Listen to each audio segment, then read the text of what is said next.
படிக்கும் போதே வேலை வேண்டுமா? வெளிநாட்டில் வேலை வேண்டுமா? வாங்க Amrita international institute of hotel management, Thadagam road, Kovai. தொடர்புக்கு 9578109555.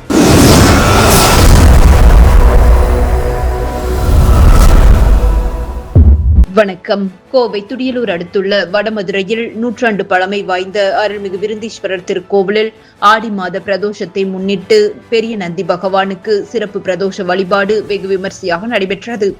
நந்தி பகவான் மற்றும் விருந்தீஸ்வரருக்கு பால், தயிர், நெய், தேன், சந்தனம், இளநீர், பன்னீர் உள்ளிட்ட பல்வேறு திரவிய பொருட்களால் சிறப்பு அபிஷேகம் நடைபெற்றது.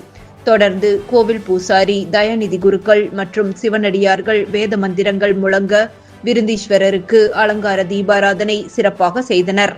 தொடர்ந்து அருள் தரும் விஸ்வநாயகி அம்பிகை உடனமர் அருள்மிகு விருந்தீஸ்வரர் சுவாமி திருவீதி உலா உபயதாரர்கள் துடியலூர் அம்பிகா நகரைச் சேர்ந்த வள்ளியப்பா பினான்சியர், ஸ்ரீ வள்ளிலிங்கம் பினான்சியர் குடும்பத்தினர் சார்பில் வெகு விமர்சையாக நடைபெற்றது. இந்த வழிபாட்டிற்கான ஏற்பாடுகளை கோவில் பிரதோஷ குழு Vellakinar Selvakumar, Panneermadai Ravichandran, Thanigai Selvan, Mohanasundaram, Vijayakumar, NP Babu, Jayapal, Kalidas, Rajkannan, Suresh, Vellakinar Shanmugasundaram, Cheran Nagar Manoharan, Nagendran, EB Viswanathan, Sai Sabaris agency Selvaraj, Krishnakumar, auditor Kiran Sri, Sandhya உள்ளிட்டவர்கள் செய்திருந்தனர். தொடர்ந்து அனைத்து பக்தர்களுக்கும் அன்னதானம் வழங்கப்பட்டது. வழிபாட்டு நிகழ்ச்சிகள் நடைபெற்ற நேரத்தில் கோவில் முழுவதும் பக்தி முழக்கம் நிறைந்த ஆன்மீக சூழல் நிலவியது. நன்றி.